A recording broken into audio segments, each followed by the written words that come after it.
Hello ಬುದ್ಧು ಮಕ್ಕಳ, ಎಲ್ಲರೂ ಹೇಗಿದ್ದೀರಾ? ನಾನು ನಿಮ್ಮ ಸೈನ್ಸ್ ಟೀಚರ್ ಅರ್ಚನಾ. ನಾನಿವತ್ತು ಮೋಸ್ಟ್ ವಾಂಟೆಡ್ ಟಾಪಿಕ್ ಜೊತೆ ಬಂದಿದ್ದೀನಿ. ಏನದು ಅಂತ ಹೇಳಿದ್ರೆ, ಮ್ಯಾಮ್ ಹೇಗೆ ಈ ಸೈನ್ಸ್ ಸಬ್ಜೆಕ್ಟ್ ಅಥವಾ ಸೋಷಿಯಲ್ ಸೈನ್ಸ್ ಯಾವುದಾದ್ರೂ ಸಬ್ಜೆಕ್ಟಲ್ಲಿ ಔಟ್ ಆಫ್ ಔಟ್ ಸ್ಕೋರ್ ಮಾಡಬೇಕು, 98+ ಸ್ಕೋರ್ ಮಾಡಬೇಕು ಅಂತ ಹೇಳಿದ್ರೆ ನಾವು ಯಾವ ಥರ ಓದಬೇಕು, ಆ ಸ್ಟ್ರಾಟಜಿ ಹೇಗಿರಬೇಕು ಅಂತ ನಾನು ನಿಮಗೆ ತಿಳಿಸ್ಕೊಡೋದಕ್ಕೋಸ್ಕರ ಈ ವಿಡಿಯೋ ಮುಖಾಂತರ ಬಂದಿದ್ದೀನಿ. ಸೊ ಹಾಗಿದ್ರೆ ಬನ್ನಿ ಶುರು ಮಾಡೋಣ ನಮ್ಮ ಟಾಪಿಕನ್ನು. ಸೊ ಫಸ್ಟ್ ಬಂದ್ಬಿಟ್ಟು ನಾವು ನಮ್ಮ ಪೇಪರ್ ಎಷ್ಟು ಮಾರ್ಕ್ಸಿಗಿದೆ ಅಂತ ತಿಳ್ಕೊಬೇಕು. ಸೊ ಟೋಟಲ್ ಬಂದ್ಬಿಟ್ಟು 100 ಮಾರ್ಕ್ಸಿಗಿರುತ್ತೆ. ಲ್ಯಾಂಗ್ವೇಜಸ್ ಬಂದ್ಬಿಟ್ಟು ಫಸ್ಟ್ ಲ್ಯಾಂಗ್ವೇಜ್ ಆದರೆ 125 ಮಾರ್ಕ್ಸಿಗಿರುತ್ತೆ. ಸೆಕೆಂಡ್ ಲ್ಯಾಂಗ್ವೇಜ್, ಥರ್ಡ್ ಲ್ಯಾಂಗ್ವೇಜ್ ಎಲ್ಲ 100 ಮಾರ್ಕ್ಸಿಗಿರುತ್ತೆ. ಮತ್ತು ನಮ್ಮ ಕೋರ್ಸ್ ಸಬ್ಜೆಕ್ಟ್ಸ್ ಅಂತ ಹೇಳಿದ್ರೆ ಸೋಷಿಯಲ್ ಸೈನ್ಸ್, ಸಮಾಜ ವಿಜ್ಞಾನ, ಸೈನ್ಸ್ ವಿಜ್ಞಾನ ಮತ್ತು ಮ್ಯಾಥಮ್ಯಾಟಿಕ್ಸ್ ಅಂತ ಹೇಳಿದ್ರೆ ನಮ್ಮ ಗಣಿತ ಬಂದ್ಬಿಟ್ಟು 100 ಮಾರ್ಕ್ಸಿಗಿರುತ್ತೆ ಅಲ್ವಾ? ಓಕೆ, ಈ 100 ಮಾರ್ಕ್ಸ್ಗೆ ನೀವು ಫುಲ್ ಥಿಯರಿ ಪೇಪರ್ ಬರೀತೀರಾ? ಇಲ್ಲ ಅಲ್ವಾ? ಈ 100 ಮಾರ್ಕ್ಸ್ ಬಂದ್ಬಿಟ್ಟು 80 ಮಾರ್ಕ್ಸ್ ಮತ್ತು 20 ಮಾರ್ಕ್ಸ್ ಆಗಿ ಡಿವೈಡ್ ಆಗಿದೆ ಅಲ್ವಾ? ಓಕೆ, 80 ಮಾರ್ಕ್ಸ್ ಥಿಯರಿ ಪೇಪರ್ ಇರುತ್ತೆ. ನಿಮ್ಮ 20 ಮಾರ್ಕ್ಸ್ ಬಂದ್ಬಿಟ್ಟು ಇಂಟರ್ನಲ್ ಅಸೆಸ್ಮೆಂಟ್ ಅಂತ ಇರುತ್ತೆ. ನಿಮ್ಮ ಮ್ಯಾಮ್ ಕೈಯಲ್ಲಿ ಈ 20 ಮಾರ್ಕ್ಸ್ ಇರುತ್ತೆ ಅಲ್ವಾ? ಓಕೆ, ಇವಾಗ 80 ಮಾರ್ಕ್ಸ್ ಬಗ್ಗೆ ಡಿಸ್ಕಸ್ ಮಾಡೋಣ. ಫಾರ್ ಎಕ್ಸಾಂಪಲ್, ನಾವು ಸೈನ್ಸ್ ಅಲ್ವಾ ಓದ್ತಾ ಇರೋದು, ಸೈನ್ಸ್ ಬಗ್ಗೆ ಮಾತಾಡ್ತಾ ಇದ್ದೀನಿ. ಸೈನ್ಸ್ ಪೇಪರ್, ವಿಜ್ಞಾನ ಪೇಪರ್ ಬಗ್ಗೆ ಮಾತಾಡ್ತಿದ್ದೀನಿ. ಥಿಯರಿ ಪೇಪರಲ್ಲಿ ಬಂದ್ಬಿಟ್ಟು 80 ಮಾರ್ಕ್ಸ್ ಅಂತ ಹೇಳಿದೆ ಅಲ್ವಾ? ಓಕೆ, ಈ 80 ಮಾರ್ಕ್ಸ್ ಬಂದ್ಬಿಟ್ಟು ಎಷ್ಟು ಕ್ವೆಶ್ಚನಲ್ಲಿ ಡಿವೈಡ್ ಆಗಿರುತ್ತೆ ಅಂತ ಹೇಳಿದ್ರೆ 38 ಕ್ವೆಶ್ಚನ್ಸಲ್ಲಿ ಡಿವೈಡ್ ಆಗಿರುತ್ತೆ. ಸೊ ನಮ್ಮ 80 ಮಾರ್ಕ್ಸ್ ಬಂದ್ಬಿಟ್ಟು 38 ಕ್ವೆಶ್ಚನ್ಸ್ಗಳಲ್ಲಿ 38 ಪ್ರಶ್ನೆಯಲ್ಲಿ ಇರುತ್ತೆ. ಓಕೆ, ಮತ್ತೆ ಏನು, ಎಷ್ಟು ಟೈಮ್ ಇರುತ್ತೆ ಮ್ಯಾಮ್ ಅಂತ ಹೇಳಿದ್ರೆ 3 ಅವರ್ಸ್ ಇರುತ್ತೆ ಮತ್ತು 15 ಮಿನಿಟ್ಸ್ ಇರುತ್ತೆ. ಈ 15 ಮಿನಿಟ್ಸನ್ನ ಬಿಟ್ಬಿಡೋಣ. ಯಾಕಂತಂತ ಹೇಳಿದ್ರೆ ಈ 15 ಮಿನಿಟ್ಸಲ್ಲಿ ನಿಮಗೆ ಕ್ವೆಶ್ಚನ್ ಪೇಪರ್ ಓದ್ಕೊಳ್ಳೋದಕ್ಕೆ ಅಂತಲೇ ಇದು ಸ್ಪೆಸಿಫಿಕ್ ಆಗಿ ಡೆಡಿಕೇಟ್ ಮಾಡಿ ಮಕ್ಕಳ. ನಮ್ಮ ಹತ್ರ ಇರೋದು ಈ 3 ಅವರ್ಸ್ ಅಂತ ಡಿಸೈಡ್ ಆಗೋಣ. ಓಕೆ, ಇಷ್ಟು ಬೇಸಿಕ್ ನಮ್ಮ SSLC ಮಕ್ಕಳಿಗೆ ಗೊತ್ತಿರುತ್ತೆ ಅಂತ ಅನ್ಕೋತೀನಿ. ಇನ್ನು 20 ಮಾರ್ಕ್ಸ್ ಎಲ್ಲೋಗುತ್ತೆ ಅಂತ ಹೇಳಿದ್ರೆ ಅದು ನಿಮ್ಮ ಸಬ್ಜೆಕ್ಟ್ ಟೀಚರ್ ಕೈಯಲ್ಲಿರುತ್ತೆ. ನಿಮಗೆ ಯಾವುದೆಲ್ಲ ಸಬ್ಜೆಕ್ಟ್ ಟೀಚ್ ಮಾಡ್ತಾರಲ್ವಾ, ಆ ಟೀಚರ್ಸ್ ನಿಮಗೆ 20 ಮಾರ್ಕ್ಸನ್ನು ಕೊಡ್ತಾರೆ. ಹೇಗೆ ಅಸೆಸ್ ಮಾಡ್ತಾರೆ ಅಂತ ಹೇಳಿದ್ರೆ ಅವರು ಚಾಪ್ಟರ್ ಟೆಸ್ಟ್, ಕ್ಲಾಸ್ ಟೆಸ್ಟ್ ಅಥವಾ ನಿಮಗೆ ಪ್ರಾಜೆಕ್ಟ್ ವರ್ಕ್ ಈ ಥರ ಏನಾದರೂ ಮಾಡೋದಕ್ಕೆ ಹೇಳಿಬಿಟ್ಟು ಅದ್ರ ಮೇಲೆ ಅವ್ರೇನು ಮಾಡ್ತಾರೆ, ಇವ್ಯಾಲ್ಯೂಯೇಟ್ ಮಾಡಿಬಿಟ್ಟು ನಿಮಗೆ ಮಾರ್ಕ್ಸ್ ಕೊಡ್ತಾರೆ. ಇಲ್ಲಿ 20 ಮಾರ್ಕ್ಸ್ ಇದೆಯಲ್ಲ ಮಕ್ಕಳ, ಇದು ಈಸಿ ಸ್ಕೋರಿಂಗ್ ಇರುತ್ತೆ. ಇದನ್ನು ನೆಗ್ಲೆಕ್ಟ್ ಮಾಡ್ದೇ 20ಗೆ 20 ತೊಗೊಳಕ್ಕೆ ಟ್ರೈ ಮಾಡಬೇಕು. ಸರಿನಾ ಮಕ್ಕಳ? ಓಕೆ, ನೆಕ್ಸ್ಟ್ ಬಂದ್ಬಿಟ್ಟು ಇವಾಗ 38 ಕ್ವೆಶ್ಚನ್ಸ್ ಇರುತ್ತೆ ಸೈನ್ಸಲ್ಲಿ ಅಂತ ಹೇಳಿದೆ ಅಲ್ವಾ? ಸೊ ಇದನ್ನು ಹೇಗೆ ಹೇಳ್ತಿದ್ದೀರಾ ಮ್ಯಾಮ್ ಅಂತ ಹೇಳಿದ್ರೆ last 3 to 5 years question paper analyse ಮಾಡಿದಾಗ ಸೈನ್ಸಿಗೆ ಮಾತ್ರ 38 ಕ್ವೆಶ್ಚನ್ಸೇ ಬರ್ತಿದೆ. ಸೊ ನಿಮಗೂ ಅದೇ ಥರ ಬರುತ್ತಾ ಮ್ಯಾಮ್ ಎಕ್ಸಾಮ್ಗೆ ಅಂತ ಹೇಳಿದ್ರೆ ನಾವೇನು ಹೇಳ್ಬೋದು, 99% ಅದೇ ಪ್ಯಾಟರ್ನ್ ಫಾಲೋ ಆಗಬಹುದು. ಇನ್ನು 1% ಆ ಕಡೆ ಈ ಕಡೆ ಫ್ಲಕ್ಚುಯೇಟ್ ಆಗ್ಬೋದು. ಸದ್ಯಕ್ಕೆ ನಿಮ್ಮ ಬ್ಲೂ ಪ್ರಿಂಟ್ ರಿಲೀಸ್ ಆಗೋವರೆಗೂ ನೀವೇನಂತ ಫಿಕ್ಸ್ ಆಗಿ ಓಕೆ 38 ಕ್ವೆಶ್ಚನ್ಸ್ ಇದೆ, ನಾನು ಅದಕ್ಕೆ ಪ್ರಿಪೇರ್ ಆಗ್ತಿದ್ದೀನಿ ಅಂತ ಮೈಂಡಲ್ಲಿ ಫಿಕ್ಸ್ ಮಾಡ್ಕೊಳ್ಳಿ.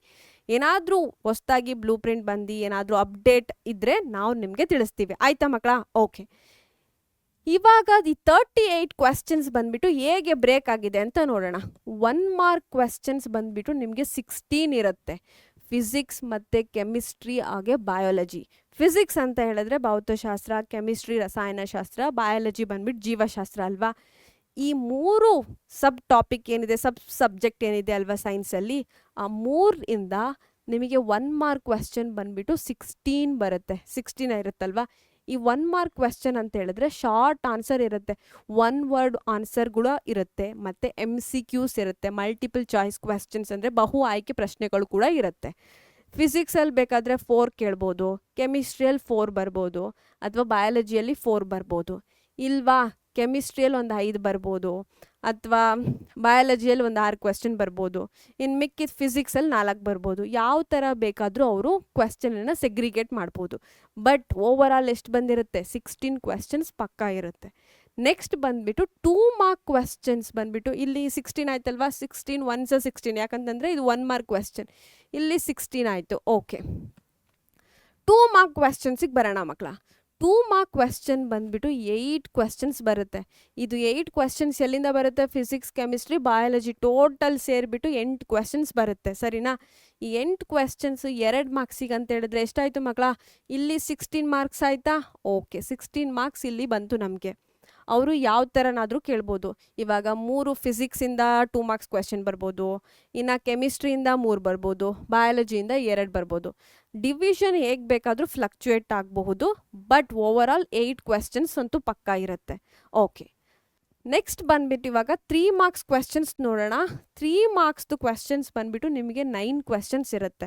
ಸೊ ಫಿಸಿಕ್ಸಿಂದ 3 ಇರ್ಬೋದು, ಕೆಮಿಸ್ಟ್ರಿಯಿಂದ 3 ಇರ್ಬೋದು, ಅಥವಾ ಬಯಾಲಜಿಯಿಂದ 3 ಇರ್ಬೋದು, ಅಥವಾ ಏನೋ ಫಿಸಿಕ್ಸ್ ಒಂದು 2 ಕ್ವೆಶ್ಚನು, ಬಯಾಲಜಿ ಒಂದು 4 ಕ್ವೆಶ್ಚನು, ಇನ್ನು ಮಿಕ್ಕಿದ 3 ಕ್ವೆಶ್ಚನ್ ಬಂದ್ಬಿಟ್ಟು ನಿಮ್ಮ ಕೆಮಿಸ್ಟ್ರಿಯಿಂದ ಬರ್ಬೋದು.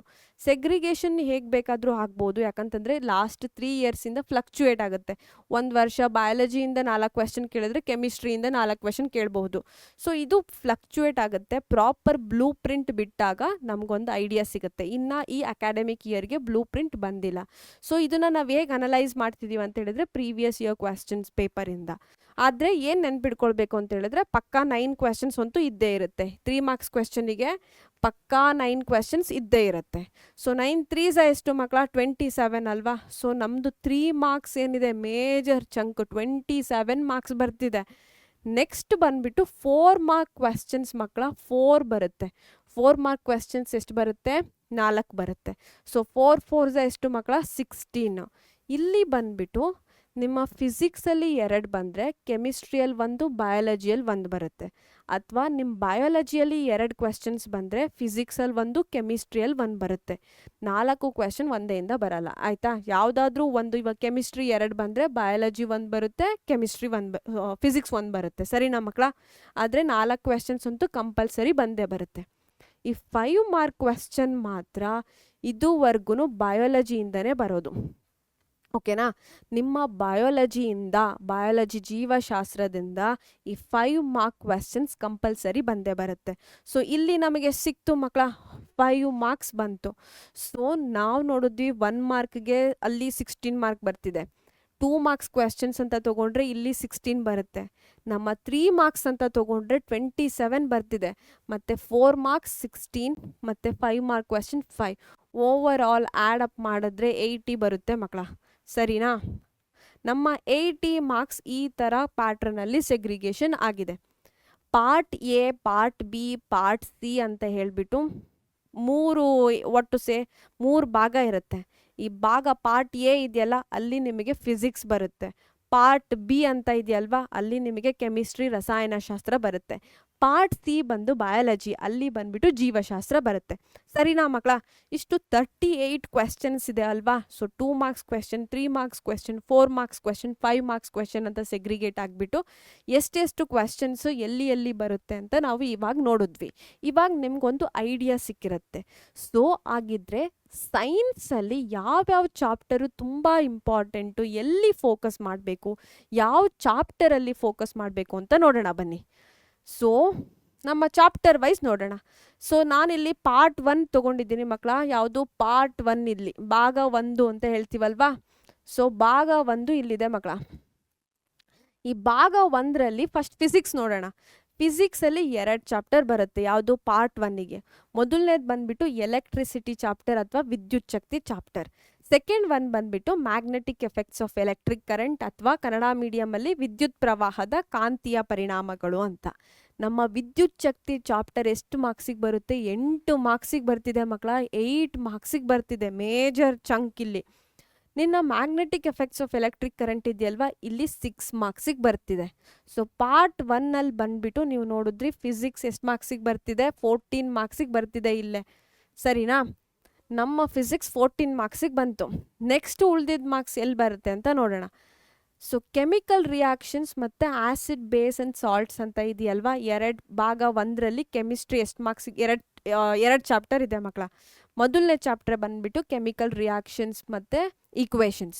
ಸೆಕೆಂಡ್ ಚಾಪ್ಟರ್ ಬಂದಿತ್ತು ಆ್ಯಸಿಡ್ ಬೇಸಸ್ ಆ್ಯಂಡ್ ಸಾಲ್ಟ್ಸ್ ಅಂತ. ಈ ಕೆಮಿಕಲ್ ರಿಯಾಕ್ಷನ್ಸ್ ಎಷ್ಟು ಮಾರ್ಕ್ಸಿಗೆ ಬರ್ತಿದೆ ಮಕ್ಕಳ 4 ಮಾರ್ಕ್ಸಿಗೆ ಬರ್ತಿದೆ. ಈ ಆ್ಯಸಿಡ್ ಬೇಸಸ್ ಇದೆಯಲ್ವಾ ಟೋಟಲ್ ಎಷ್ಟು 6 ಮಾರ್ಕ್ಸಿಗಿದೆ. ಇದು ಫೈನಲ್ ಎಕ್ಸಾಮ್ದು ಬ್ಲೂ ಪ್ರಿಂಟ್ ನಾನು ಅನಲೈಸ್ ಮಾಡ್ತಾ ಇರೋದು. ಓಕೆನಾ. 4 ಇಲ್ಲಿ ನೋಡು 10 ಮಾರ್ಕ್ಸಿಗೆ ಬರ್ತಿದೆ ಮಕ್ಕಳ, ಇಲ್ಲೇ ಇದೆ. ಓಕೆನಾ. ನೆಕ್ಸ್ಟ್ ನಮ್ಮ ಲೈಫ್ ಪ್ರೋಸೆಸ್ ಇದೆ ಅಲ್ವಾ, ಲೈಫ್ ಪ್ರೋಸೆಸ್ ಮತ್ತು ಕಂಟ್ರೋಲ್ ಕೋಆರ್ಡಿನೇಷನ್. ಇದು ಎಷ್ಟು ಮಾರ್ಕ್ಸಿಗೆ ಬರುತ್ತೆ ಮಕ್ಕಳ 8 ಮಾರ್ಕ್ಸಿಗೆ ಬರುತ್ತೆ. ಇದು ಎಷ್ಟು ಮಾರ್ಕ್ಸಿಗೆ ಬರ್ತಿದೆ? ಕಂಟ್ರೋಲ್ ಕೋಆರ್ಡಿನೇಷನ್ ಅಥವಾ ನಿಯಂತ್ರಣ ಮತ್ತು ಸಹಭಾಗಿತ್ವ ಬಂದ್ಬಿಟ್ಟು 6 ಮಾರ್ಕಿಗೆ ಬರುತ್ತೆ. ಇಲ್ಲಿ 14 ಮಾರ್ಕಿಗೆ ಬರ್ತಿದೆ. ಈ 8 ಮಾರ್ಕ್ಸ್ ಇದಾವಲ್ವಾ, ಇವನ್ನ ನೆಗ್ಲೆಕ್ಟ್ ಮಾಡಬಾರ್ದು ಮಕ್ಕಳ. ಫಸ್ಟ್ ನೀವು ಜಾಸ್ತಿ ಎಲ್ಲಿ ವೆಯ್ಟೇಜ್ ಇದೆ ಅಂತ ಚೆಕ್ ಮಾಡಬೇಕು. ಯಾವ ಚಾಪ್ಟರಿಗೆ ಸಿಕ್ಕಾಪಟ್ಟೆ ಪ್ರಾಮುಖ್ಯತೆ ಕೊಟ್ಟಿದ್ದಾರೆ ಬ್ಲೂ ಪ್ರಿಂಟ್ ಪ್ರಕಾರ ಅಂತ ನೋಡಬೇಕು. ಸೊ ಬ್ಲೂ ಪ್ರಿಂಟ್ ಪ್ರಕಾರ ನಮಗೆ ಎಲೆಕ್ಟ್ರಿಸಿಟಿ ಚಾಪ್ಟರನ್ನು ನೆಗ್ಲೆಕ್ಟ್ ಮಾಡೋ ಹಾಗಿಲ್ಲ, ಮತ್ತು ನಮ್ಮ ಲೈಫ್ ಪ್ರೋಸೆಸ್ ಚಾಪ್ಟರನ್ನು ನೆಗ್ಲೆಕ್ಟ್ ಮಾಡಬಾರ್ದು. ಡೀಟೇಲ್ ಆಗಿ ಓದಬೇಕು. ಇದನ್ನು ನಾನು ಎಲ್ಲಿ ಬ್ಲೂ ಪ್ರಿಂಟ್ ಈ ಥರ 8 ಮಾರ್ಕ್ಸ್ 6 ಮಾರ್ಕ್ಸ್ ಅಂತ ಎಲ್ಲ ಎಲ್ಲಿ ಸೆಗ್ರಿಗೇಟ್ ಮಾಡಿರೋದು ಅಂತ ಹೇಳಿದ್ರೆ, ನಿಮ್ಮ ಫೈನಲ್ ಎಕ್ಸಾಮ್ ಬರುತ್ತಲ್ವಾ, ನೀವು ಫೈನಲ್ ಎಕ್ಸಾಮ್ ಬರಿತೀರಲ್ವಾ ಮಾರ್ಚ್ ಮತ್ತು ಏಪ್ರಿಲಲ್ಲಿ, ಅಲ್ಲಿ ಈ ಮಾರ್ಕ್ಸ್ ಸೆಗ್ರಿಗೇಷನ್ ಆಗಿರುತ್ತೆ. ಇದು ಇಂಪಾರ್ಟೆಂಟ್. ಇದು ಮಾರ್ಕ್ಸ್ ಫ್ಲಕ್ಚುಯೇಟ್ ಆದರೆ 1 ಮಾರ್ಕ್ ಅಥವಾ 2 ಮಾರ್ಕ್ಸ್ ಫ್ಲಕ್ಚುಯೇಟ್ ಆಗ್ಬೋದು. ಮೆಜಾರಿಟಿ 99.99% ಇದೇ ಥರ ಇರುತ್ತೆ ಸೆಗ್ರಿಗೇಷನ್. ಸರಿನಾ? ಓಕೆ, ಇವಾಗ ಪಾರ್ಟ್ 1 ನೋಡಿದ್ವಿ. ಪಾರ್ಟ್ 2 ನೋಡೋಣ. ಪಾರ್ಟ್ 1 ಅಲ್ಲಿ ಕೂಡ ಫಿಸಿಕ್ಸ್ ಎಷ್ಟು ಚಾಪ್ಟರ್ ಇತ್ತು ಮಕ್ಕಳ? 2 ಚಾಪ್ಟರ್ ಇತ್ತು. ಪಾರ್ಟ್ 2 ಅಲ್ಲೂ ಕೂಡ ನಮ್ಮ ಫಿಸಿಕ್ಸ್ ಎಷ್ಟು ಚಾಪ್ಟರ್ ಇದೆ? 2 ಚಾಪ್ಟರ್ ಇದೆ. ಮೊದಲನೇದು ಬಂದ್ಬಿಟ್ಟು ಲೈಟ್ ರಿಫ್ರಾಕ್ಷನ್, ಬೆಳಕು ಪ್ರತಿಫಲನ ಮತ್ತು ವಕ್ರೀಭವನ. ಇದು ಎಷ್ಟು ಮಾರ್ಕ್ಸಿಗೆ ಬರ್ತಿದೆ ಮಕ್ಕಳ ಅಂತ ಹೇಳಿದ್ರೆ 8 ಮಾರ್ಕ್ಸಿಗೆ ಬರ್ತಾ ಇದೆ. ಸೊ ಇದು ಕೂಡ ನೆಗ್ಲೆಕ್ಟ್ ಮಾಡೋ ಹಾಗಿಲ್ಲ, ತುಂಬ important. Next the human high and the colourful world ಅಂತ ಹೇಳ್ಬಿಟ್ಟು ಎಷ್ಟು ಮಾರ್ಕ್ಸಿಗೆ ಬರ್ತಿದೆ ಮಕ್ಕಳ? 5 ಮಾರ್ಕ್ಸಿಗೆ ಬರ್ತಿದೆ. ಯಾವುದಿದು? ಮಾನವನ ಕಣ್ಣು ಮತ್ತು ವರ್ಣಮಯ ಜಗತ್ತು ಅಂತ ಹೇಳ್ಬಿಟ್ಟು ಎಷ್ಟು ಮಾರ್ಕ್ಸಿಗೆ ಬರ್ತಿದೆ? 5 ಮಾರ್ಕ್ಸಿಗೆ ಬರ್ತಿದೆ. ಓಕೆ, ಇವಾಗ ಕೆಮಿಸ್ಟ್ರಿಗೆ ಬರೋಣ. ಕೆಮಿಸ್ಟ್ರಿಯಲ್ಲೂ ಕೂಡ ಪಾರ್ಟ್ 1ಅಲ್ಲೂ 2 ಚಾಪ್ಟರ್ ಇದೆ. ಪಾರ್ಟ್ 2 ಅಲ್ಲೂ ಎಷ್ಟಿದೆ ಮಕ್ಕಳ? ಚಾಪ್ಟರ್ 2 ಇದೆ. So metals and non metals ಅಂತ ಒಂದು ಚಾಪ್ಟರ್ ಇದೆ, ಲೋಹಗಳು ಮತ್ತು ಅಲೋಹಗಳು ಅಂತ. ಇದು ಬಂದ್ಬಿಟ್ಟು 7 ಮಾರ್ಕಿಗೆ ಬರುತ್ತೆ ಮಕ್ಕಳ. ಸೊ ಇಂಪಾರ್ಟೆಂಟ್, ನೆಗ್ಲೆಕ್ಟ್ ಮಾಡೋ ಹಾಗಿಲ್ಲ. Next carbon and it's compounds ಅಂತ ಒಂದು ಇದೆ ಚಾಪ್ಟರು, ಕಾರ್ಬನ್ ಮತ್ತು ಅದರ ಸಂಯುಕ್ತಗಳು. ಇದು 8 ಮಾರ್ಕ್ಸಿಗೆ ಬರುತ್ತೆ ಮಕ್ಕಳ.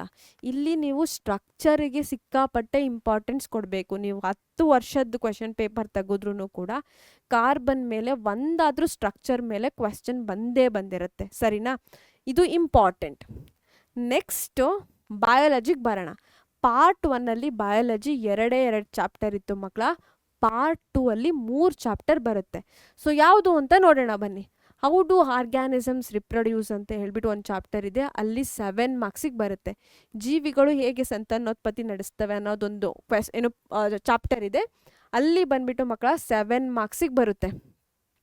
ನೆಕ್ಸ್ಟ್ ಎರಿಡಿಟಿ ಬಂದ್ಬಿಟ್ಟು ಆನುವಂಶೀಯತೆ, ಜಸ್ಟ್ 4 ಮಾರ್ಕ್ಸಿಗೆ ಬರುತ್ತೆ ಮಕ್ಕಳ. ಇದರಲ್ಲಿ ಯಾವಾಗಲೂ ಏನು ಕ್ವೆಶನ್ ಕೇಳ್ತಾರೆ ಅಂತ ಹೇಳಿದ್ರೆ ಎರಿಡಿಟಿಯಲ್ಲಿ ಚೆಕ್ಕರ್ ಬೋರ್ಡ್ ಬಗ್ಗೆ ಕೇಳ್ತಾರೆ. ಅವ್ರೇನಾದರೂ ನಿಮಗೆ ಒಂದು ಕಂಡೀಷನ್ ಕೊಡ್ತಾರೆ, ನೀವೇನು ಮಾಡಬೇಕು? ಪನ್ನಡ್ಸ್ಕಾರ್ ಎಲ್ಲ ಹಾಕ್ಬಿಟ್ಟು ಬರೀಬೇಕು. ಅದು ಯಾವಾಗಲೂ ಒಂದು ಕ್ವೆಶನ್ ಕೊಡ್ತಾರೆ. ನೀವು ಕಲಿತೀರಾ ಮಕ್ಕಳ, dihybrid cross, monohybrid cross ಅಂತ ಬರುತ್ತೆ. ಅಲ್ಲಿ F1 ಜನ್ರೇಷನ್ ಅಥವಾ F1 ಪೀಳಿಗೆ ಈ ಥರ ಎಲ್ಲ ಬರೆದ್ಬಿಟ್ಟು ಒಂದು ಚೆಕ್ಕರ್ ಬೋರ್ಡ್ ಹಾಕ್ಬಿಟ್ಟು ಬರೀಬೇಕಾಗಿರುತ್ತೆ. ಈ ಮೋನೋ ಹೈಬ್ರಿಡ್ ಕ್ರಾಸ್ ಮತ್ತು ಡೈ ಹೈಬ್ರಿಡ್ ಕ್ರಾಸ್ ಮೇಲೆ ಯಾವಾಗಲೂ ಕ್ವೆಶನ್ ಒಂದು ಫಿಕ್ಸ್ ಮಕ್ಕಳ, ಆಯಿತಾ? ಇದು 4 ಮಾರ್ಕ್ಸಿಗೆ ಡೈರೆಕ್ಟಾಗಿ ಅಲ್ಲೇ ಒಂದು ಕ್ವೆಶನ್ ಬಂದ್ಬಿಡುತ್ತೆ. ಸರಿನಾ? ನೆಕ್ಸ್ಟ್ ಅವರ್ ಎನ್ವೈರ್ನಮೆಂಟ್ ಅಂತ ಒಂದು ಸಿಂಪಲ್ ಈಸಿ ಚಾಪ್ಟರ್ ಇದೆ ಮಕ್ಕಳ. 3 ಮಾರ್ಕ್ಸಿಗೆ ಡೈರೆಕ್ಟಾಗಿ ಒಂದು ಕ್ವೆಶನ್ ಬರುತ್ತೆ. ಅವರ್ ಎನ್ವೈರ್ನಮೆಂಟು ಡೈರೆಕ್ಟಾಗಿ 3 ಮಾರ್ಕ್ಸಿಗೆ ಒಂದು ಕ್ವೆಶನ್ ಬರ್ಬೋದು, ಇಲ್ಲ ಅಂತ ಹೇಳಿದ್ರೆ 2 ಮಾರ್ಕ್ಸಿಗೆ ಒಂದು ಅಥವಾ 1 ಮಾರ್ಕಿಗೆ ಒಂದು ಬರ್ಬೋದು. ಈ ಥರ ಸೆಗ್ರಿಗೇಷನ್, ಬಟ್ ಅದು 3 ಮಾರ್ಕ್ಸಿಗಂತೂ ಬಂದೇ ಬರುತ್ತೆ. ಇದು ತುಂಬ ಈಸಿಯೆಸ್ಟ್ ಚಾಪ್ಟರ್ ಮಕ್ಕಳ, ನೆಗ್ಲೆಕ್ಟ್ ಮಾಡೋ ಆಗಿಲ್ಲ.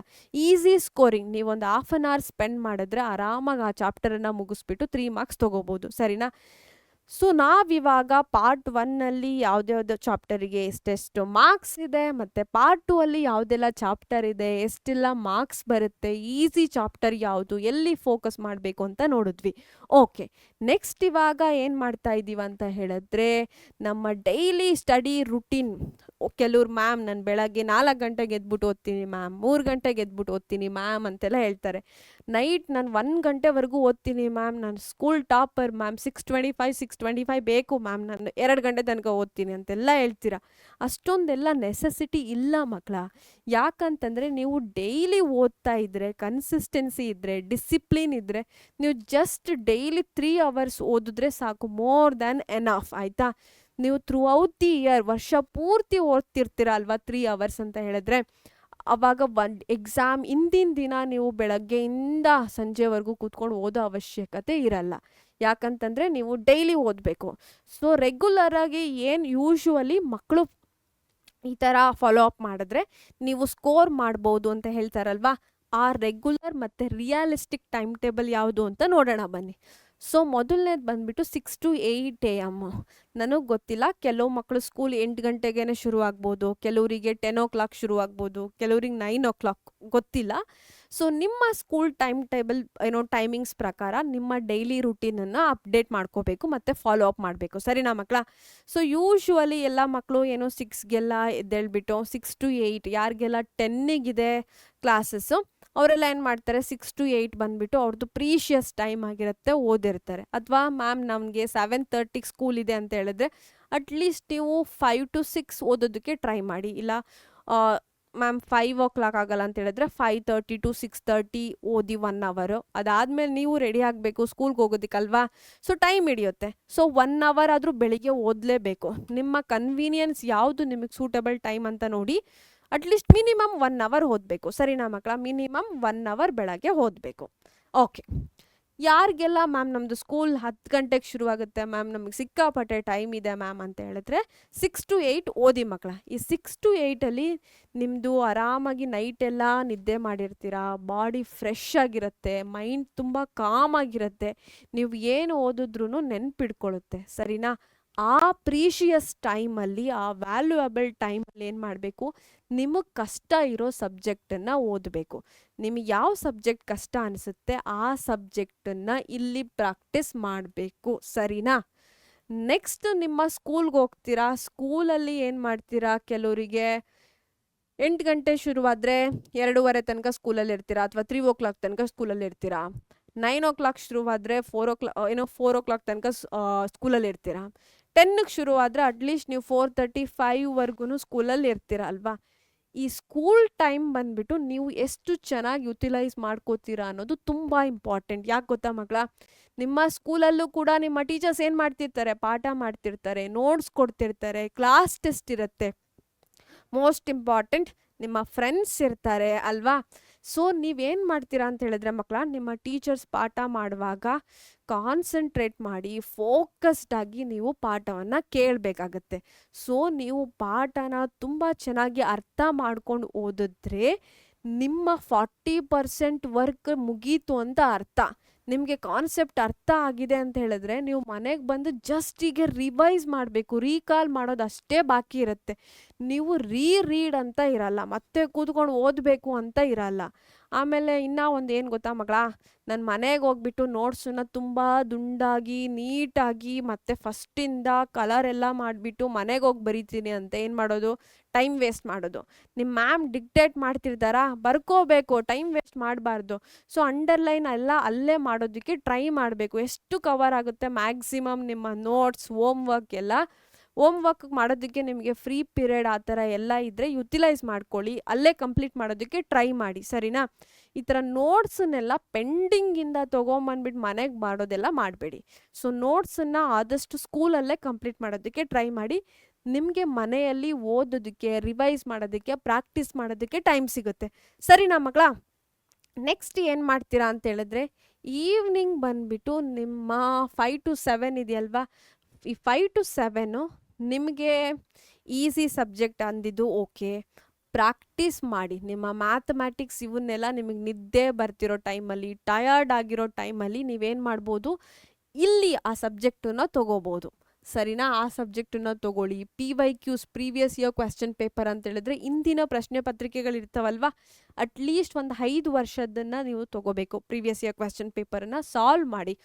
ಈ ಚಾಪ್ಟರಿಂದ ಈ ರೀತಿ ಕ್ವೆಶ್ಚನ್ಸ್ ಕೇಳಿದ್ದಾರೆ, ಈ ಥರ ಅಪ್ಲಿಕೇಶನ್ ಕ್ವೆಶ್ಚನ್ಸ್ ಬಂದಿದೆ, ನಾನು ಈ ಚಾಪ್ಟರ್ ಓದಿದ್ದೀನಿ, ನನಗೆ ಮಾಡೋದಕ್ಕಾಗತ್ತಾ, ಸಾಲ್ವ್ ಮಾಡೋದಕ್ಕಾಗತ್ತಾ ಅಂತ ಟ್ರೈ ಮಾಡಬೇಕು. ಸೊ ಇಲ್ಲಿ ಬಂದ್ಬಿಟ್ಟು 5 to 7 ಟೈಮ್ ಇದೆ ಅಲ್ವಾ, ಇದನ್ನು ಯೂಸ್ ಮಾಡ್ಕೊಳ್ಳಿ ಮಕ್ಕಳ. ನೆಕ್ಸ್ಟ್ ನಿಮಗೆ 7 to 9 ಇದೆ ಅಲ್ವಾ, ಇದನ್ನು ನಾನು ಬ್ರೇಕ್ ಅಂತ ಕೊಡ್ತಿದ್ದೀನಿ ನಿಮಗೆ. ಈ 7 to 9ಅಲ್ಲಿ ನೀವು ಆನ್ಲೈನ್ ಕ್ಲಾಸಸ್ ಕೇಳ್ತೀರಾ, ಕೇಳಿ. ಏನೆಲ್ಲ ಈ 7 to 9ಅಲ್ಲಿ ರಿಲ್ಯಾಕ್ಸ್ ಮಾಡಬೇಕಾ ಮಾಡಿ. ಏನೆಲ್ಲ ನಿಮ್ಮ ಎಕ್ಸ್ಟ್ರಾ ಕರಿಕ್ಯುಲರ್ ಆ್ಯಕ್ಟಿವಿಟೀಸ್ ಇದೆ ಅದನ್ನೆಲ್ಲ ಇಲ್ಲಿ ಮಾಡಬೇಕು. ಮತ್ತು ನೀವು ಊಟನೂ ಮಾಡಬೇಕಲ್ವಾ, ತುಂಬ ಇಂಪಾರ್ಟೆಂಟ್ ಅದು. ನಿಮ್ಮ ಬೆಳಿಗ್ಗೆಯಿಂದ ಸಂಜೆವರೆಗೂ ಏನೆಲ್ಲ ಕೆಲಸ ಟಕಾಟಕ್ ಆಗಬೇಕು ಅಂತ ಹೇಳ್ತೀವಲ್ಲ, ಆ ಕೆಲಸ ಆಗಬೇಕು ಅಂದರೆ ಫುಡ್ ತುಂಬ ಇಂಪಾರ್ಟೆಂಟ್. ಅದನ್ನು ಇಲ್ಲಿ ನೈಟ್ ಡಿನ್ನರ್ ಇದೆ ಅಲ್ವಾ, ಇಲ್ಲಿ ಇನ್ಕ್ಲೂಡ್ ಮಾಡ್ಕೊಳ್ಳಿ ಮಕ್ಕಳ. ಸೊ ಮಾರ್ನಿಂಗ್ದು ಮ್ಯಾಮ್ ನೀವು ಟಿಫನ್ದು ಮತ್ತು ಮಧ್ಯಾಹ್ನದ ಲಂಚ್ ಎಲ್ಲ ಹೇಳಿಲ್ಲ ಮ್ಯಾಮ್ ಅಂತೆಲ್ಲ ಮತ್ತೆ ಕೇಳೋ ಆಗಿಲ್ಲ, ಓಕೆನಾ. ನೆಕ್ಸ್ಟ್ ನಿಮ್ಮ ನೈಟ್ ಟೈಮ್ ಇದೆಯಲ್ಲ 9 to 10 ಬಂದುಬಿಟ್ಟು ನೀವು ಎಲ್ಲಿ ಫೋಕಸ್ ಮಾಡಬೇಕು ಅಂತ ಹೇಳಿದ್ರೆ, ನಿಮ್ಮ ಫಾರ್ಮುಲಾಸ್ ಡಯಾಗ್ರಾಮು ತುಂಬ ಇಂಪಾರ್ಟೆಂಟ್ ಮಕ್ಕಳ. ನೀವು ಡಯಾಗ್ರಾಮಲ್ಲಿ ಡೈರೆಕ್ಟಾಗಿ ಎಷ್ಟು ಒಂದು 12 to 13 ಮಾರ್ಕ್ಸ್ ಬಂದುಬಿಟ್ಟು ಡೈರೆಕ್ಟ್ ಡಯಾಗ್ರಾಮಲ್ಲೇ ಇರುತ್ತೆ, ಸರಿನಾ. ನೀವು ಅರ್ಧಕ್ಕರ್ಧ ಪಾಸಿಂಗ್ ಮಾರ್ಕ್ಸ್ ನಿಮ್ಮ ಡಯಾಗ್ರಾಮಿಂದನೇ ಬಂದುಬಿಡುತ್ತೆ. 12 to 13 ಮಾರ್ಕ್ಸ್ ಡಯಾಗ್ರಾಮಿಗೆ ಬಂದಿರುತ್ತೆ. ಸೊ ನೀವೇನು ಮಾಡಬೇಕು, ಡೈಲಿ ಒಂದೊಂದು ಡಯಾಗ್ರಾಮ್ ಬರೀಬೇಕು, ಲೇಬ್ಲಿಂಗ್ ಭಾಗಗಳನ್ನು ಗುರುತಿಸ್ಬೇಕು. ಸೊ ಡಯಾಗ್ರಾಮ್ ಪ್ರಾಕ್ಟೀಸ್ ಮಾಡಿ, ನಿಮ್ಮ ಫಾರ್ಮುಲಾಸನ್ನ ಪ್ರಾಕ್ಟೀಸ್ ಮಾಡಿ, ನಿಮ್ಮ ಹೋಮ್ ವರ್ಕ್ ಇದ್ದರೆ ಕಂಪ್ಲೀಟ್ ಮಾಡ್ಕೊಳ್ಳಿ, ಸರಿನಾ. ಇದನ್ನು ಈ ಟೈಮನ್ನು ಯೂಸ್ ಮಾಡ್ಕೋಬೇಕು. ಸೊ 9 to 10 ಏನೆಲ್ಲ ಬೆಳಗ್ಗೆಯಿಂದ ಓದಿರ್ತೀರ ಅದನ್ನು ಲಾಸ್ಟ್ ಒಂದು 10 minutes ಫಿಸಿಕ್ಸಲ್ಲಿ ಇದನ್ನು ಹೇಳ್ಕೊಟ್ರು, ಬಯೋದಲ್ಲಿ ಇದನ್ನು ಹೇಳ್ಕೊಟ್ರು, ಮ್ಯಾಥ್ಸಲ್ಲಿ ಇದನ್ನು ಮಾಡಿದ್ದಾರೆ, ಸೊ ಕನ್ನಡ ಲ್ಯಾಂಗ್ವೇಜಲ್ಲಿ ಇದನ್ನು ಮಾಡಿದ್ದಾರೆ, ಇಂಗ್ಲೀಷಲ್ಲಿ ಈ ಚಾಪ್ಟರ್ ಕಂಪ್ಲೀಟ್ ಆಯಿತು. ಈ ಥರ ಸ್ವಲ್ಪ ರೀಕಾಲ್ ಮಾಡ್ಕೊಳ್ಳಿ, ಏನೆಲ್ಲ ಮಾಡಿದ್ದಾರೆ, ಏನೆಲ್ಲ ಸ್ಕೂಲಲ್ಲಿ ನಡೀತು ಅಂತ ಜಸ್ಟ್ ರೀಕಾಲ್ ಮಾಡಿಕೊಂಡು ಆರಾಮಾಗಿ 10 ಗಂಟೆ ಆದಮೇಲೆ ಹೋಗಿ ಮಲಗ್ಬೋದು. ಇಷ್ಟು ನೀವು ಡೈಲಿ ಮಾಡ್ತಾ ಇದ್ದೀರಾ ಅಂತ ಹೇಳಿದ್ರೆ ಒಂದು ಲಾಸ್ಟ್ ಡೇ ಎಕ್ಸಾಮ್ ಹಿಂದಿನ ದಿನ ಕೂತ್ಕೊಂಡು ರೋಟ್ ಲರ್ನಿಂಗ್ ಮಾಡೋದು ತಪ್ಪುತ್ತೆ, ಸರಿನಾ ಮಕ್ಕಳ. ಅದಾದಮೇಲೆ ಲೇಟ್ ನೈಟ್ ಸ್ಟೇ ಮಾಡೋದು, ಅರ್ಲಿ ಮಾರ್ನಿಂಗ್ 3 o'clockಗೆಲ್ಲ ಎದ್ದುಬಿಟ್ಟು ಕಷ್ಟಪಡೋದೆಲ್ಲ ತಪ್ಪುತ್ತೆ. ನೀವು ಯಾಕಂತಂದರೆ ಡೈಲಿ ನೀವೇನು ಪುಟ್ಟ ಹೆಜ್ಜೆ ಇಡ್ತಿದ್ದೀರಾ ನಿಮ್ಮ ಬೋರ್ಡ್ ಎಕ್ಸಾಮಲ್ಲಿ 625 ಔಟ್ ಆಫ್ 625 ತೊಗೊಳೋದಕ್ಕೆ, ಸರಿನಾ. ಸೊ ಇದನ್ನು ಪ್ರಾಕ್ಟೀಸ್ ಮಾಡಿ ಮಕ್ಕಳ. ಇದು ಐಡಿಯಲ್ ಮತ್ತು ರಿಯಲಿಸ್ಟಿಕ್ ಟೈಮ್ ಟೇಬಲ್, ಓಕೆನಾ. ನೆಕ್ಸ್ಟ್ ಟಾಪರ್ ಸ್ಟಡಿ ಪ್ಲ್ಯಾನ್ ಅಂತ ಹೇಳಿಬಿಟ್ಟು ನಮ್ಮ ಟಾಪರ್ಸ್ ಇರ್ತಾರಲ್ಲ ಅವರು ಹಾರ್ಡ್ ವರ್ಕ್ ಜೊತೆಗೆ ಸ್ಮಾರ್ಟ್ ವರ್ಕ್ ಕೂಡ ಮಾಡ್ತಾರೆ.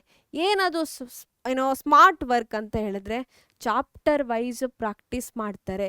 ಏನನ್ನು ಪ್ರಾಕ್ಟೀಸ್ ಮಾಡ್ತಾರೆ, ನಮ್ಮ PYQs ಪ್ರೀವಿಯಸ್ ಇಯರ್ ಕ್ವೆಶ್ಚನ್ ಪೇಪರನ್ನು. ಇವಾಗ ಈ ಚಾಪ್ಟರ್ ಮುಗಿತಾ, so let's say electricity chapter, ವಿದ್ಯುತ್ ಶಕ್ತಿ ಚಾಪ್ಟರ್ ಮುಗಿತಾ, ಏನು ಮಾಡಬೇಕು, ಪ್ರೀವಿಯಸ್ ಇಯರ್ ಕ್ವೆಶ್ಚನ್ ಪೇಪರ್ ತೆಗಿಬೇಕು. ಎಲೆಕ್ಟ್ರಿಸಿಟಿ ಚಾಪ್ಟರ್ ಯಾವ ಟಾಪಿಕ್ ಮೇಲೆ ಫೋಕಸ್ ಮಾಡಿದ್ದಾರೆ, ಯಾವ ಟಾಪಿಕ್ ಮೇಲೆ ಕ್ವೆಶ್ಚನ್ಸ್ ರಿಪೀಟ್ ಆಗ್ತಿದೆ, ಎಷ್ಟು ಕ್ವೆಶ್ಚನ್ಸಿಗೆ ಓವರ್ ಆಲ್ ಈ ಎಲೆಕ್ಟ್ರಿಸಿಟಿ ಚಾಪ್ಟರ್ ಬರ್ತಿದೆ ಅಂತ ಚೆಕ್ ಮಾಡಬೇಕು. ನಾನು ನಿಮಗೆ ಹೇಳಿರ್ತೀನಿ ಅನ್ಕೋತೀನಿ, ಏನು ನೋಟ್ಸಲ್ಲಿ ಓ ಮೈ ಗುಡ್ನೆಸ್, ಓಕೆ ನೋಟ್ಸಲ್ಲಿ ಇದೆ ಅಲ್ವಾ, ಈ ನೋಟ್ಸಲ್ಲಿ ಒಂದು 30% ಇಲ್ಲಿ ಜಾಗ ಬಿಡಿ, ಇಲ್ಲಿ PYQsನ್ನೆಲ್ಲ ಬರ್ಕೊಳ್ಳಿ ಅಂತ ಹೇಳಿರ್ತೀನಲ್ವಾ. ಈ PYQs ಪ್ರೀವಿಯಸ್ ಇಯರ್ ಕ್ವೆಶ್ಚನ್ ಪೇಪರನ್ನು ಇಲ್ಲಿ ಬರಿತಾ ಹೋಗಬೇಕು, ಸರಿನಾ ಮಕ್ಕಳ.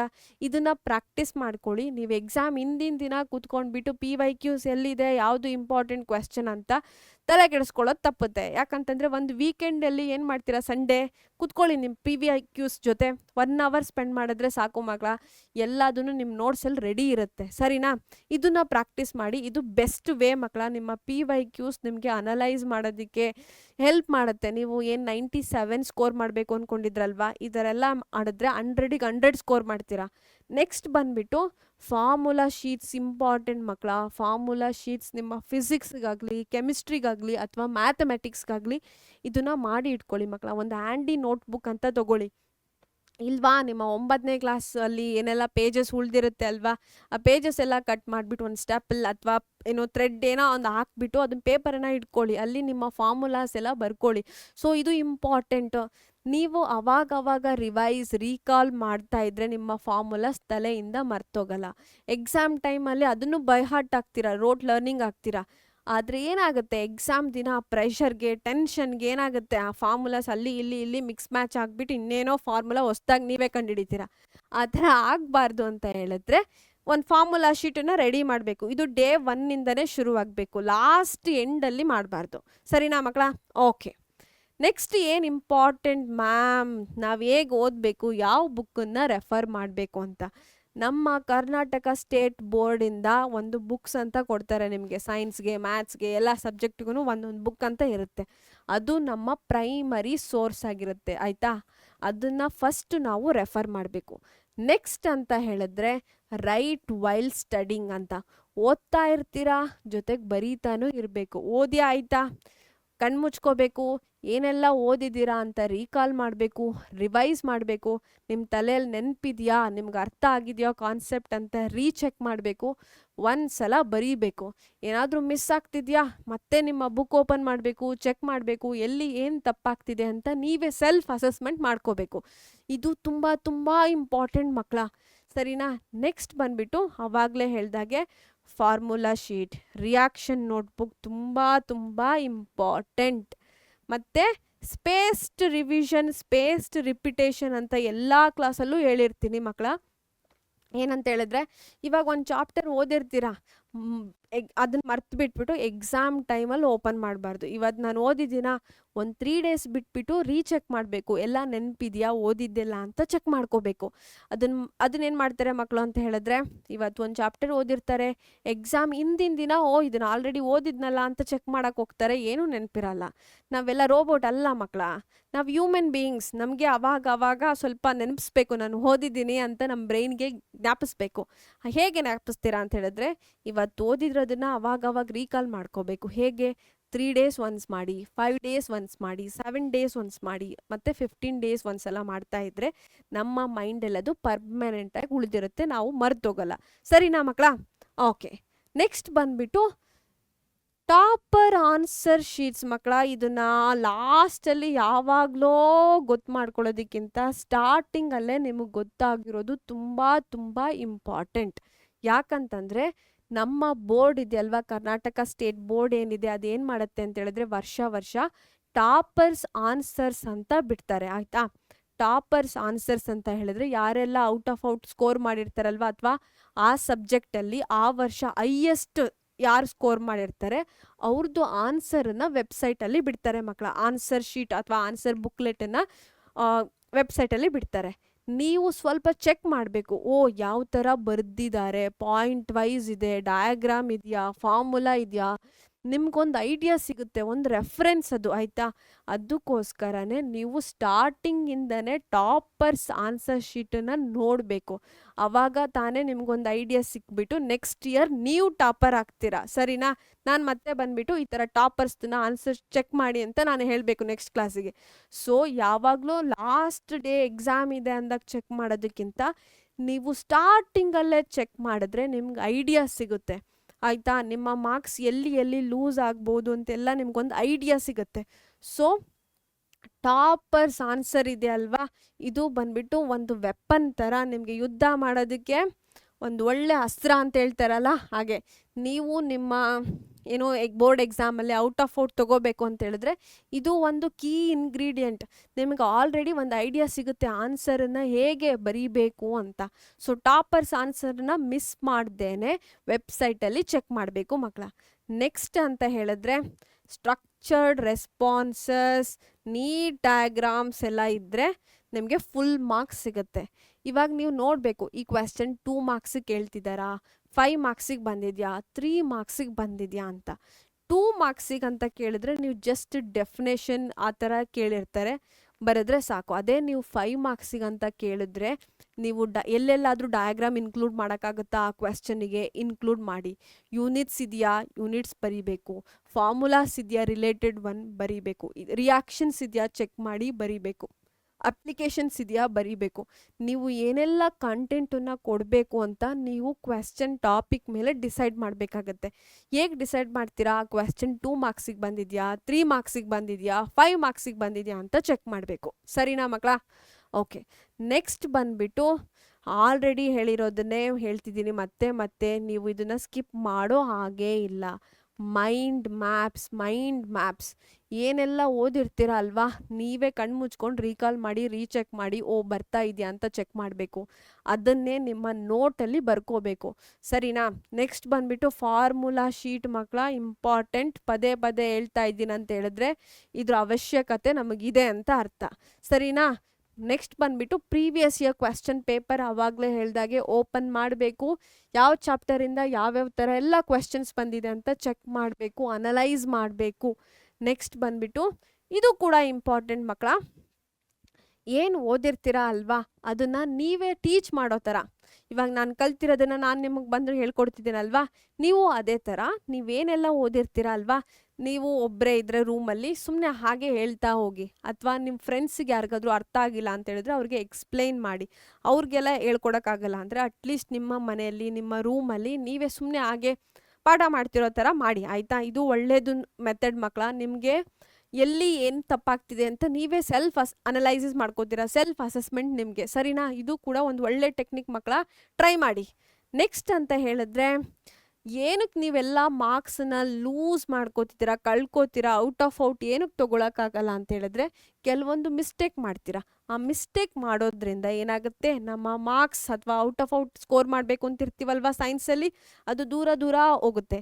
ಯಾಕೆ ಅಂತ ಹೇಳಿದ್ರೆ ಡಯಾಗ್ರಾಮ್ ಸ್ಕಿಪ್ ಮಾಡೋದ್ರಿಂದ. ಡಯಾಗ್ರಾಮ್ಸ್ನ ಇವಾಗ ಯಾವುದಾದ್ರೂ ಯಾವ್ದು ತೊಗೊಳ್ಳೋಣ, ಓಕೆ, ಇವಾಗ ಹ್ಯೂಮನ್ ಬ್ರೈನ್ ಬಗ್ಗೆ ಕೇಳಿರ್ತಾರೆ, ಪ್ರಾಕ್ಟೀಸ್ ಮಾಡಿರಲ್ಲ. ಡಯಾಗ್ರಾಮ್ ಅಂತ ಕೇಳಿದ್ರೆ ಯಾವುದೋ ಒಂದು ಟಾಪಿಕ್ ತೊಗೊಳ್ಳಿ. ಇವಾಗ ಡಬಲ್ ಸರ್ಕ್ಯುಲೇಷನ್ ಅಂತ ಇರುತ್ತೆ, ಅಲ್ಲಿ ಆ ಡಯಾಗ್ರಾಮ್ ಹಾಕ್ಬಿಟ್ಟು ಎಕ್ಸ್ಪ್ಲೈನ್ ಮಾಡಿದ್ರೆ ನಿಮಗೆ ಮಾರ್ಕ್ಸ್ ಸಿಕ್ಕಾಪಟ್ಟೆ ಬರುತ್ತೆ. ಸೊ ಡಯಾಗ್ರಾಮನ್ನು ಸ್ಕಿಪ್ ಮಾಡಬಾರ್ದು. ಯಾಕಂತಂದರೆ ನಿಮ್ಮ ಡಯಾಗ್ರಾಮ್ ಮೇಲೆ ಡಿರೆಕ್ಟ್ ಕ್ವೆಶ್ಚನ್ ಎಷ್ಟು ಬರುತ್ತೆ, 12 to 13 ಮಾರ್ಕ್ಸಿಗೆ ನೇರ ಪ್ರಶ್ನೆಗಳು ಬರುತ್ತೆ. ಸೊ ಅದಕ್ಕೋಸ್ಕರ ಡಯಾಗ್ರಾಮ್ಸನ್ನ ಡೇ 1ಇಂದ ಅಥವಾ ವೀಕ್ಲಿ ಒನ್ಸಿಂದ ನೀವು ಮಿಸ್ ಮಾಡದೆ ಪ್ರಾಕ್ಟೀಸ್ ಮಾಡಬೇಕು. ನೆಕ್ಸ್ಟ್ ಬಂದ್ಬಿಟ್ಟು ಸೈಂಟಿಫಿಕ್ ಲ್ಯಾಂಗ್ವೇಜನ್ನ ಯೂಸ್ ಮಾಡಬೇಕು. ಯಾಕಂತಂದರೆ ಇವಾಗ ಫಾರ್ ಎಕ್ಸಾಂಪಲ್ ಕೊಡ್ತೀನಿ, ಕೇಳಿಸ್ಕೊಳ್ಳಿ.